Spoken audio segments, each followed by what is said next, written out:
අද මාතෘකාව කය යනු දැනීමක්. කායානුපස්සනා භාවනා යෝගීන් ගොඩාක් තැන්වල මාර්ගය අවෛර කරගන්න පටල ගන්න තැනක්. සක්කාය දිට්ඨිය ගොඩාක් ශක්තිමත් වෙන තැනක්. ආත්ම දෘෂ්ටිය ගලවන්න ලේසිම තැනක්. ඊටාම වැදගත් මාතෘකාවක්. කය යනු දැනීමක්. බුද්ධ දේශනාවේ බුදුරජාණන් වහන්සේ සඳහන් කරනවා ඇස මම නෙමෙයි, මගේ නෙමෙයි, මගේ ආත්ම නෙමෙයි. කන මම නෙමෙයි, මගේ නෙමෙයි, මගේ ආත්ම නෙමෙයි. දිව මම නෙමෙයි, මගේ නෙමෙයි, මගේ ආත්ම නෙමෙයි. නාසය මම නෙමෙයි, මගේ නෙමෙයි, මගේ ආත්ම නෙමෙයි. කය මම නෙමෙයි, මගේ නෙමෙයි, මගේ ආත්ම නෙමෙයි. දැන් අපට තේරෙනවා ඇති බුදුරජාණන් වහන්සේ අපට අවශ්‍ය පණිවිඩය කියලා ඉවරයි කියන එක. මම නෙමෙයි කියන එක මම කියලා ගත්තොත් වෙන්න තියෙන ඔක්කොම ටික වෙනවා.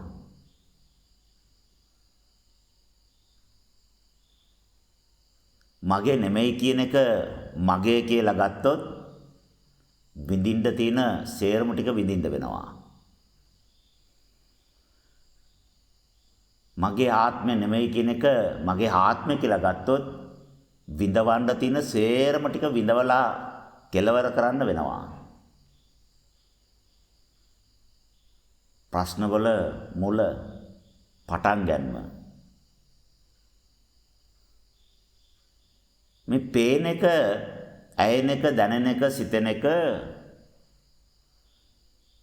මට පේනවා. මමයි දැක්කේ. අසෝලා මට බැන්නනේ. මට මගේ කයේනේ තුවාලේ තියෙන්නේ, වේදනාව තියෙන්නේ, කැක්කුම තියෙන්නේ. මටනේ සනීප නැත්තේ. මේ දැනීම සත්වයා සත්වයක් විදියට දකිනවා. එයා විදියට එයාට දැනෙනවා. ඒ කියන කෙනා මම කියලා විශ්වාස කරනවා. මේ බුද්ධ ශාසනෙත් අවුරුදු 2600ක් ඇවිල්ලා තියෙනවා. අපි මෙන්න මේක නිවැරදි කරගන්න බැරුව. කොච්චර සංකීර්ණ ප්‍රශ්නයක්ද? දැනීම යනු රූපයෙන්, ශබ්දයෙන්, ගන්ධයෙන්, රසයෙන්, ස්පර්ශයෙන්, චෛතසිකයෙන් අටගන්න ධර්මතාවය. එයාට කොහොමද මෙච්චර ලොකු අයියක් ආවේ සත්ව ස්වභාවයක් හදන්න? කවදාද අපි දානේ වළඳලා වාඩි වෙලා කල්පනා කළාද? යෝනිසෝ මනසිකාර කළාද? මට ආත්ම දෘෂ්ටියක් දෙන්න මේ පේන ගහට ගලට පුළුවන්කම තියෙනවද? රූප වලට තියෙනවද? නෑනේ. අපි කල්පනා කරා අපිට අවුරුදු 5දී 6දී වාඩි වෙලා කල්පනා කරනවා. ගලක් පෙන්නනවා, ටක් ගාලා ගල අයින් කරනවා. ගලක් ආයි පෙන්නනවා, ගල ආයි අයින් කරනවා. ගල ආයි බලනවා, ආයි අයින් කරනවා. පැත්තකින් තියෙන දෙයක් බලනවා, ආයි මේ පැත්තට ඇරෙනවා. මොකද්ද මේ රූප වලින් වෙන්නේ? ඈ රූපත් එක්ක ගනුදෙනු කරනකොට මොනවද වෙන්නේ? චක්කුව ඉන්ද්‍රියක්. ඒකේ තියෙන සෛලවල ස්වභාවයට ප්‍රාණය කරන කොටගෙන රූපයක් අඳුනා ගැනීමේ හැකියාව චක්කුවට තියෙනවා.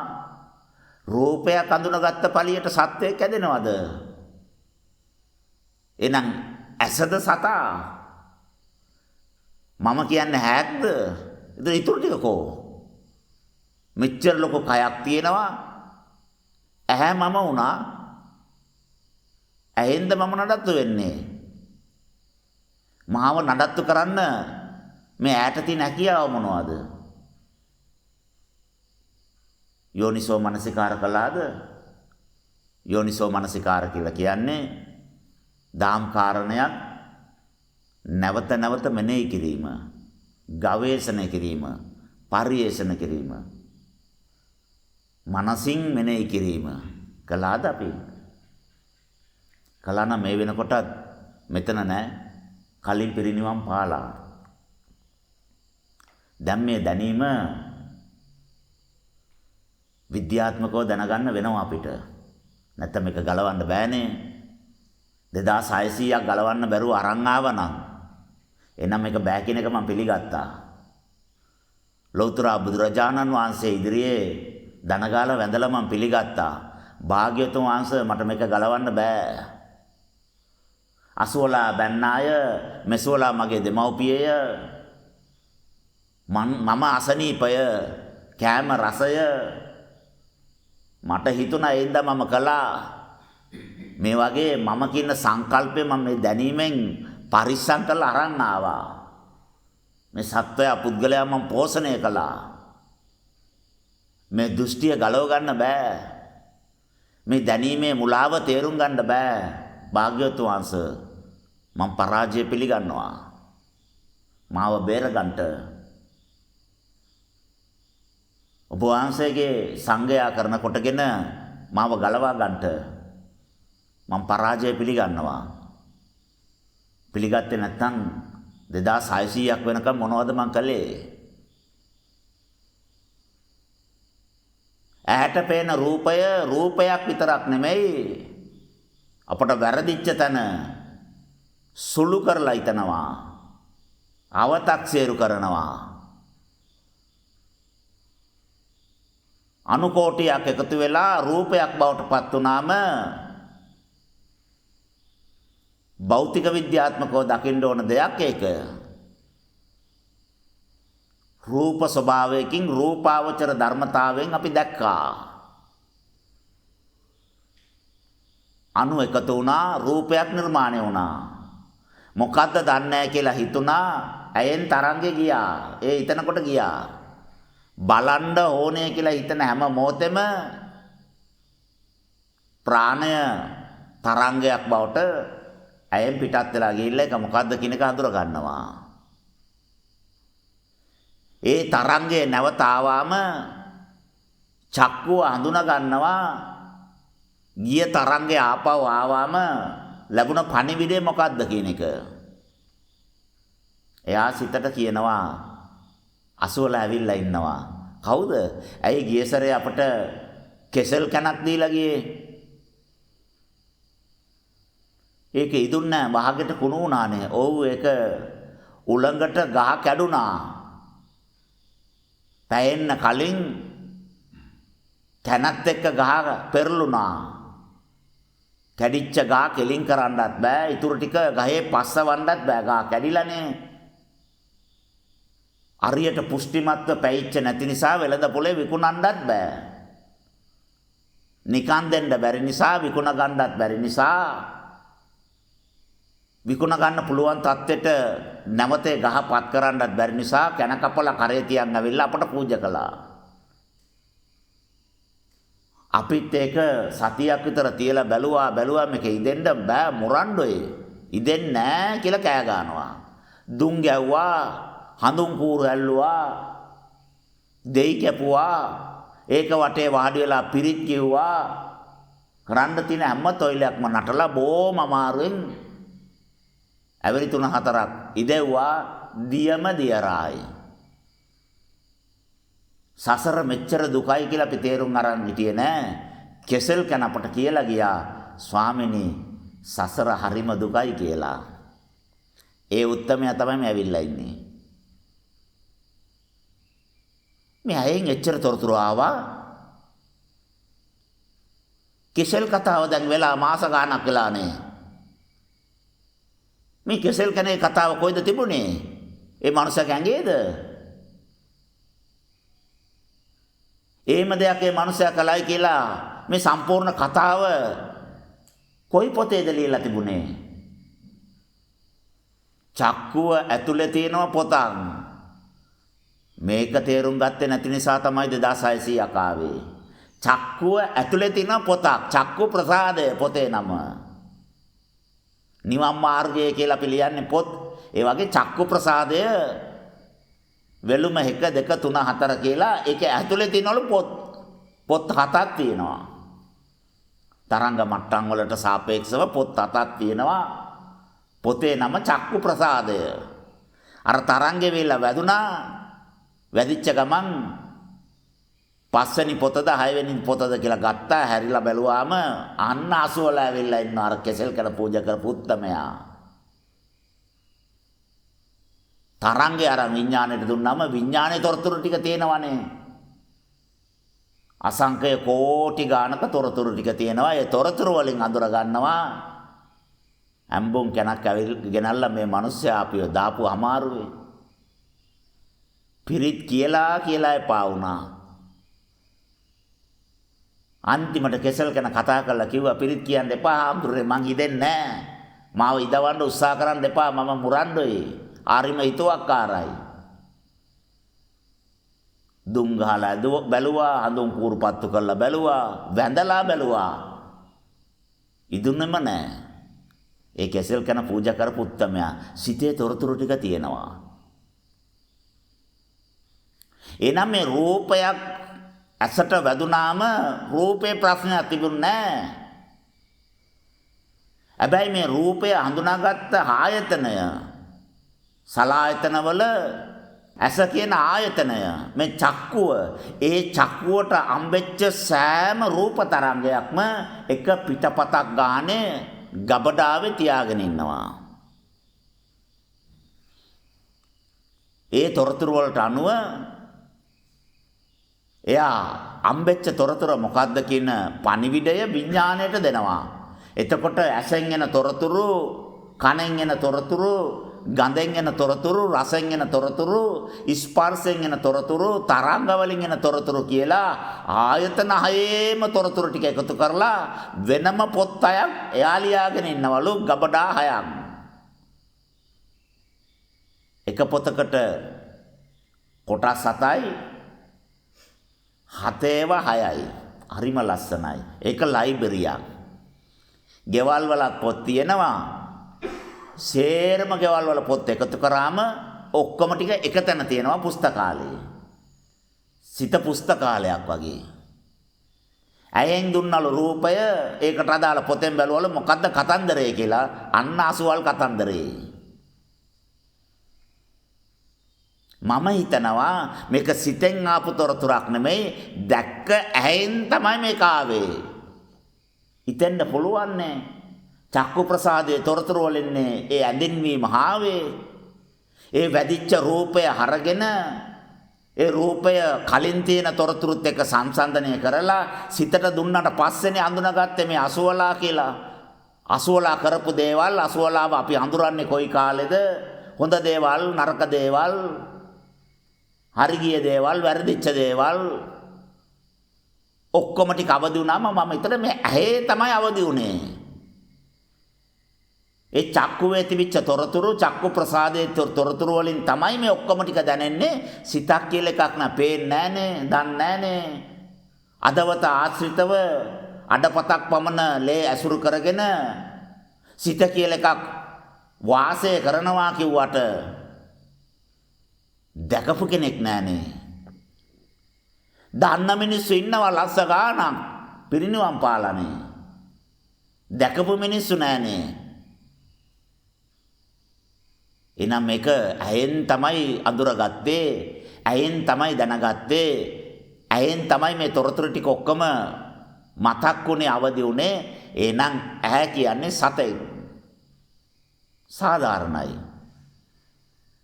ඒ වැරදි අවබෝධය තුළ දාම් ප්‍රඥාවේ අවම භාවය තුළ එහෙම හිතන එක සාධාරණයි.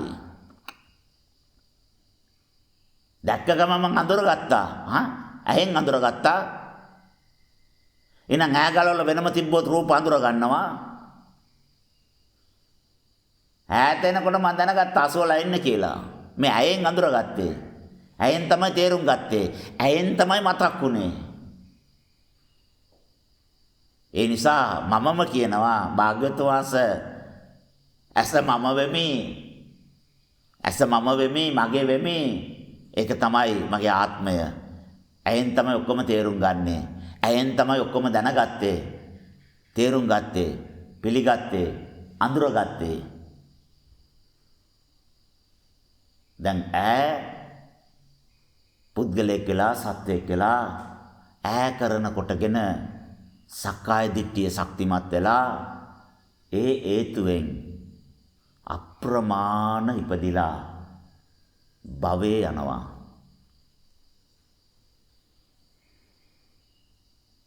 කනේ කතන්දරෙත් ඕකමයි. කන එහෙම නැත්නම් ශබ්දය මම නෙමෙයි. කන මගේ නෙමෙයි, ශබ්දය මගේ නෙමෙයි. කන මගේ ආත්මය නෙමෙයි, ශබ්දය මගේ ආත්මය නෙමෙයි. ඉතින් ස්වාමීනි ආචාර්යයන් වහන්සේ ඇයෙන්නේ මටනේ. කන මගේ නෙමෙයි. ඇයෙන්නේ මටනේ. ඇයෙන දේවල් වල දුක දැනෙන්නේ, සතුට දැනෙන්නේ මටනේ. ඉතින් මගේ නොවෙන්නේ කොහමද? හරිම සාධාරණයි. එහෙම අදහසක් ඉදිරිපත් කරනවා නම් ඒක කිසිම වරදක් නැහැ, ඒක සාධාරණයි. මගේ දැනුමට එහෙම තමයි මට හිතෙන්නේ. මගේ ප්‍රඥාවට ඒ විදිහට තමයි මම කල්පනා කරන්නේ. හරිම සාධාරණයි. හැබැයි ශබ්දයක් තරංගයක්නේ. ඇහැට එකක් ආවනේ, අර උපාසක මාත්‍යා කියලා එකක් ආවනේ. ඇයි ඒ රූපේ ශබ්ද තිබුණ නැත්තේ? තරංගවල රූප වාහිනිය තිබ්බොත් රූප පේනවලු. ගුවන් විදුලිය තිබ්බාම ඒ තරංගමලු. රූප නැහැ, ශබ්ද විතරයි. එහෙනම් ශ්‍රව්‍ය දෘශ්‍ය කියලා තරංගයේ කොටස් දෙකක් වෙන වෙනම ක්‍රියාත්මක වෙනවා. හරිම ලස්සන ධර්මතාවයක්. ඇයි මේ භෞතික විද්‍යාව මට කියලා දුන්නේ නැත්තේ? කවුරුත් කියලා දෙන්නේ නැහැ. මා විසින් හොයාගත්තොත් මිසක්. පච්චත්තං වේදිතබ්බෝ විඤ්ඤෝ ඊති. කුටිවල බිත්තිවල කොටා ගන්න. තම තමන්ගේ නැනනුවනට පමණ තේරෙන ධර්මතාවයක් අනුන්ට තේරෙන එකට අපට තේරුම් ගන්න බෑ. බුදුරජාණන් වහන්සේ තේරුම් ගත්ත ධර්මය මේ ලෝකේ කාටවත් ඒ විදිහට තේරෙන්නේ නැහැ. ඇයි ඒක බුදුරජාණන් වහන්සේට තේරෙන එකක්. සාරිපුත්ත මහරහතන් වහන්සේට අවබෝධ වෙච්ච ධර්මය වෙන කාටවත් තේරෙන්නේ නැහැ. ඇයි ඒක සාරිපුත්ත ආඳුරන්ට තේරිච්ච එක. අපේ දැනුම ප්‍රඥාව අපේ පාරමිතාව තීරණය කරනවා. ඒ පේන එක එයාට පේන්නේ කොහමද? එයාට තේරෙන්නේ කොහමද? එයා අඳුනගන්නේ කොහමද? 10 දෙනෙක් ඉඳලා එකම ගහක් බැලුවොත් ගස් 10ක් තමයි පේන්නේ. එතන ගස් 10ක් තියෙනවා. ඇයි? පේන විදිය 10 ආකාරයක් නේ. හැබැයි මේ 10 ආකාරෙම තමන්ට බලන්න ඕනේ නම් තරංග අඳුනගත්තා වූ තරංගත් එක්ක ගනුදෙනු කරන්න පුළුවන් හැකියාව ලැබුවා වූ තරංග බවට පත් වුණා වූ තාපසයෙකුට විතරයි 100ක් ඉන්නවා. මේ 100ට අර ගලපෙන්නේ කොහොමද දන්නේ නැහැ කියලා 100 ආකාරයෙන් බැලුවම මාර වැඩේ. එකම ගල අයිදන්නේ මේ කට්ටිය මේම කල්පනා කරන්නේ. එහෙම දකින්න පුළුවන්. එහෙම නැත්තම් හැමෝම තමන්ට සාපේක්ෂව ගලක් දකිනවා. තමන්ට සාපේක්ෂව ගාක් දකිනවා. මම දකිනවා මේ ගා මේම තමයි තියෙන්නේ කියලා නෑ. වෙන කෙනෙකුට වෙන විදියට තියෙන්නේ. මට පේන විදියටම අනිත් අයටත් පේනවා කියන විශ්වාසය මට තියෙනවා. කොස් ගහක්නේ. දැමෝම ඉතින් කොස් ගහක් විදියට දකි. ලීමෝලේ මිනිස්සෙක් දැකපු ගමන් මේක තුනෙන් උඩ කඳක්. උළුවව මෙච්චරක් වැටෙනවා, ලෑලි මෙච්චරක් වැටෙනවා, දොරවල් මෙච්චරක් වැටෙනවා කියලා ඒ මනුස්සයන වෙනම එකක් පෙනිලා.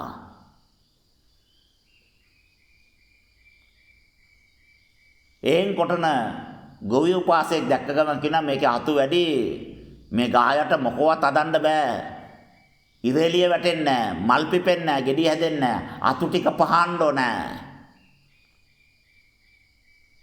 ගහත් එක්ක යට කිසිම තරාවක් නැහැ. අතු පෙන්නන්න බෑ. අතු පානවා යා. දර කපල විකුණන මිනිස්සු දැක්ක ගමන් කියනවා ස්වාමීනි මාස එකමාරකට ජීවත් වෙන්න ඇති. දරලොට් 25ක් දිනවා. මෙච්චර වටින ගහක් දරක් විදියට පේනවා. කිරියම්ම කෙනෙක් කියනවා අනේ කොස් ගහක් නේද? ඊළඟ මාසේ මේ පොළොස් හැදෙනවා. එයාට කෑම පේනවා. මේකම ගහ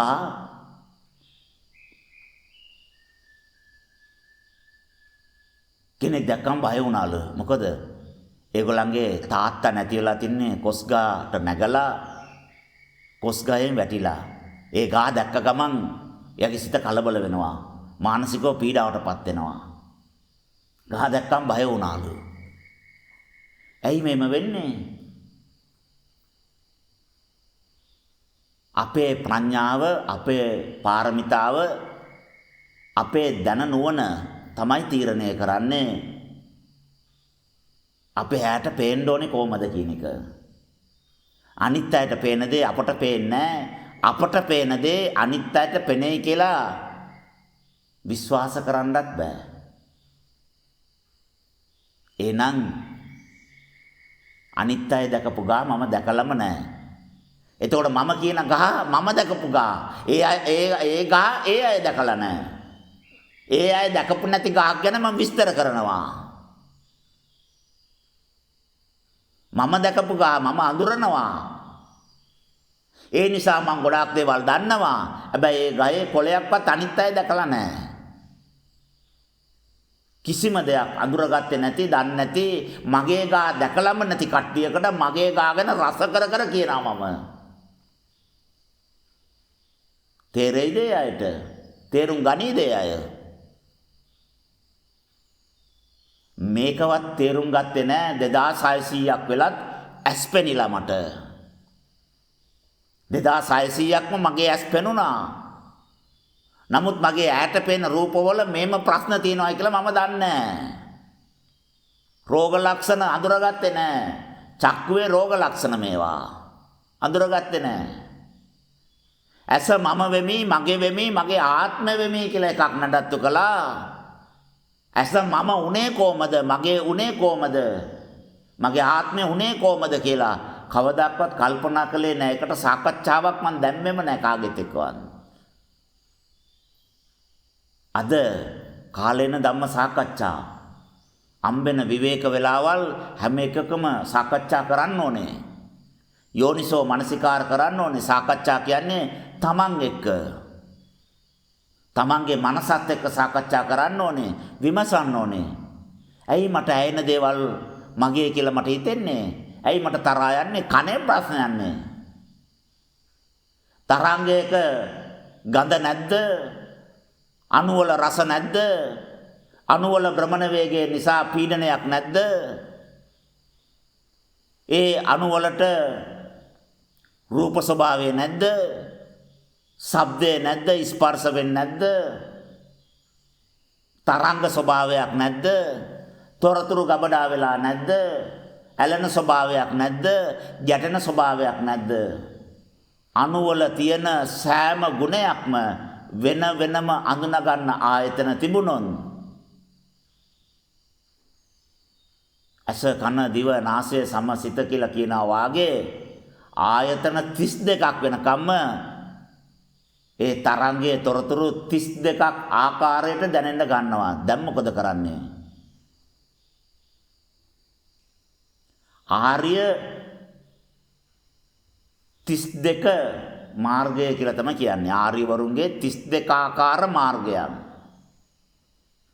32 ආකාර මාර්ගය. ඇයි ඒ?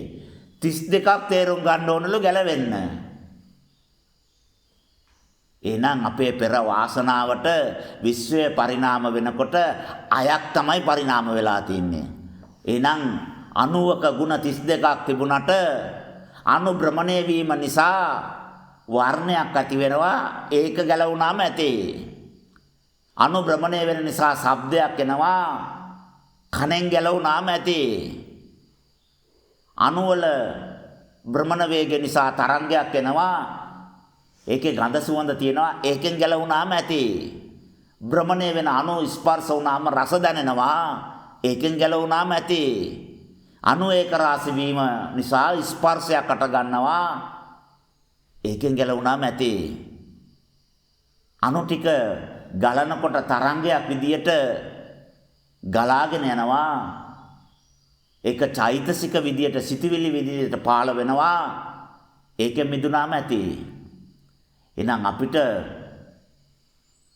දඩ ගොඩාක් අඩු කරලා විශ්වයෙන් අපට ආකාර 6කින් තමයි ගැලවෙන්න තියෙන්නේ. අපේ සලායතන වලින් පමණක් ගැලවුණාම සම්පූර්ණ ක්‍රියාදාමයෙන් ගැලවීමේ හැකියාව අපට ලැබෙනවා.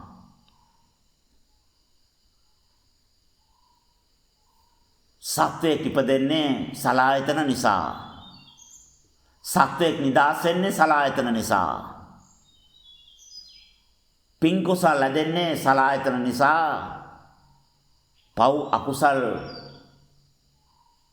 ඇදෙන්නේ සලායතන නිසා. මම ඉන්නේ සලායතන නිසා. මම නැති වෙනවා නම් මමත්වයේ නැති වෙනවා නම් නැති වෙන්නේ සලායතන නිසා. එනම් මේ ආයතන අයේ චක්කු ප්‍රසාද, සෝත ප්‍රසාද, ජීවා ප්‍රසාද, ගාන ප්‍රසාද, පොට්ටබ්බ ප්‍රසාද, මනෝ සංචේත ප්‍රසාද. මේ විදියට ආයතන හයේ තරංග ගනුදෙනු කරන කට්ටිය තරංග ටික ගබඩා කර ගන්නවා. රූපය ගනුදෙනු කරන කට්ටිය රූපයේ තොරතුරු ටික ගනුදෙනු කරනවා. අර ෆිසික්ස් කරන කට්ටිය ෆිසික්ස් පොත් ටික පරිස්සම් කරනවා වාගේ, බයෝ කරන කට්ටිය බයෝ පොත් පරිස්සම් කරනවා වාගේ, කුසිකර්මය කරන කට්ටිය කුසිකර්ම පොත් පරිස්සම් කරනවා වාගේ, සමාජ විද්‍යාව ඉගෙන ගන්න කට්ටිය සමාජ විද්‍යා පොත්පත් පරිස්සම් කරනවා වාගේ, පුස්තකාලයට ගියා සමාජ විද්‍යාංශයට යනවා. ඒ රාක්කවල පොත් ගන්නේ ඒකට අදාළ දේවල් විතරයි කරන්නේ, අනිත් පොත් බලන්නේ නැහැ. ඇයි ඒගොල්ලෝ රූපේ විතරනේ, රූපයත් එක්ක විතරයි ගනුදෙනු කරන්නේ. ඒ වගේ රස සම්බන්ධ ජීවා ප්‍රසාදය, ගාන ප්‍රසාදය, ස්පර්ශය නිසා ඇඟීම නිසා අටගත්ත දේවල් පොට්ටබ්බ ප්‍රසාදයේ, ඉතන දේවල් කල්පනා කරන දේවල් මනෝ සංචේත ප්‍රසාදයේ කියලා ඒ ආයතන ටික ඔක්කොම ගබඩා කළාලු.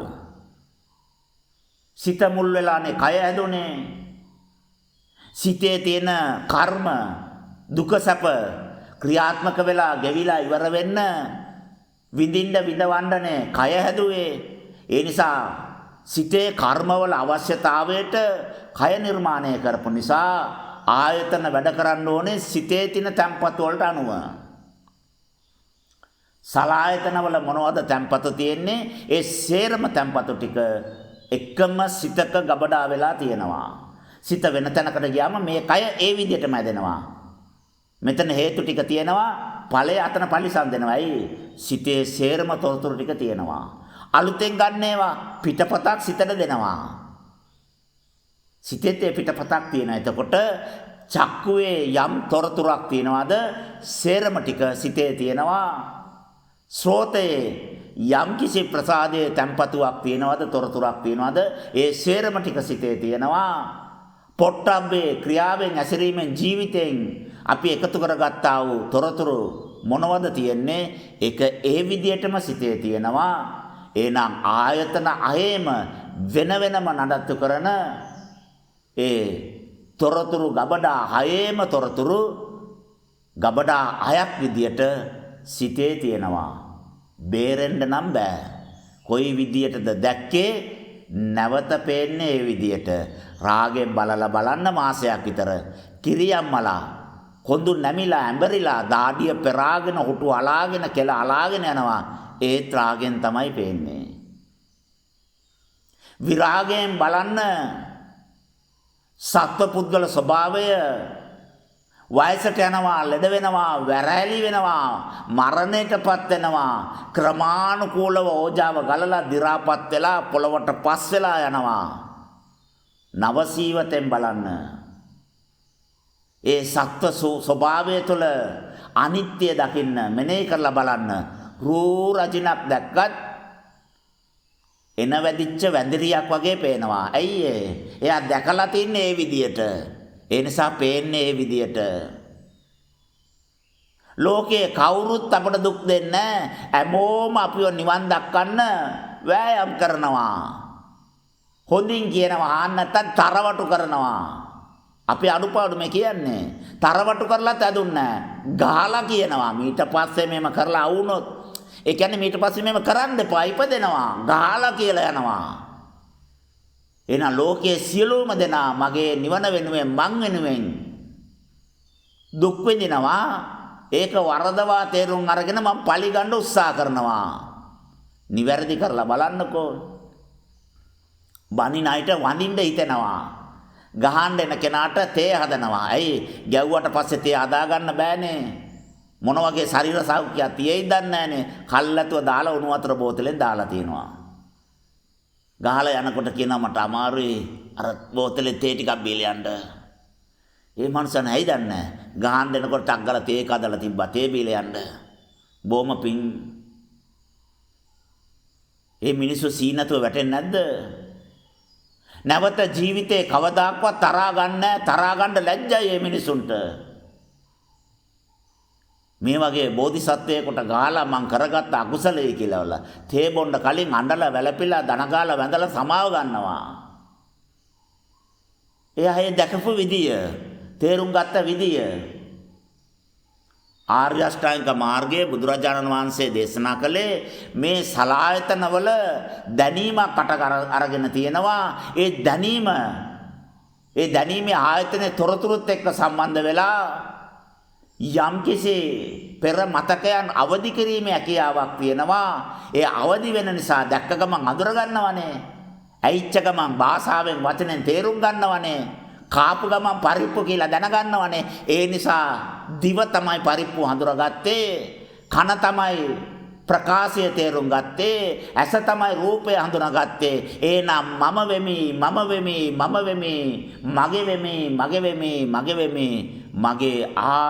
වෙමි, මගේ ආත්මය වෙමි, මගේ ආත්මය වෙමි. මේ தත්තට මම දුර්වල වුණා. මේ தත්තටම මම මුලා වුණා.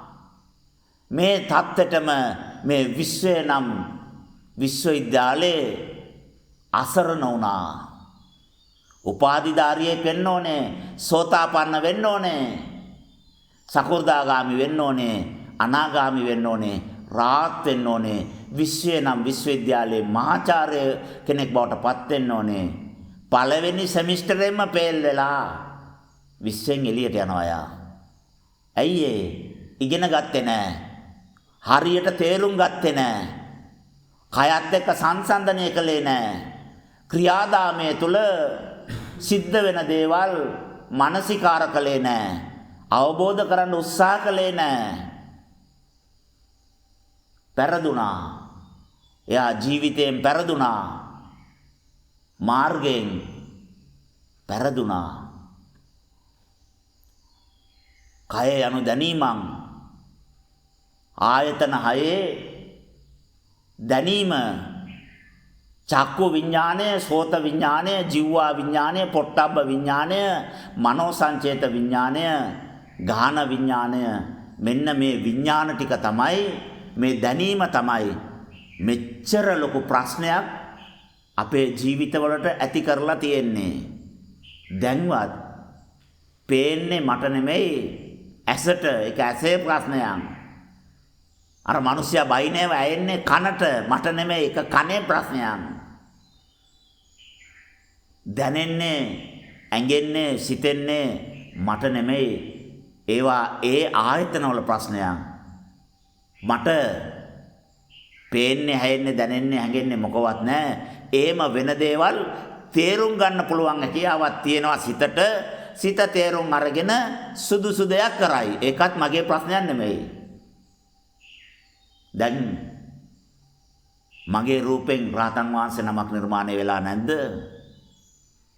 ඒ කියන සක්කාය දිට්ඨිය නිට්ඨාවටම සනීප වෙලා නිරෝධ වෙලා නැද්ද?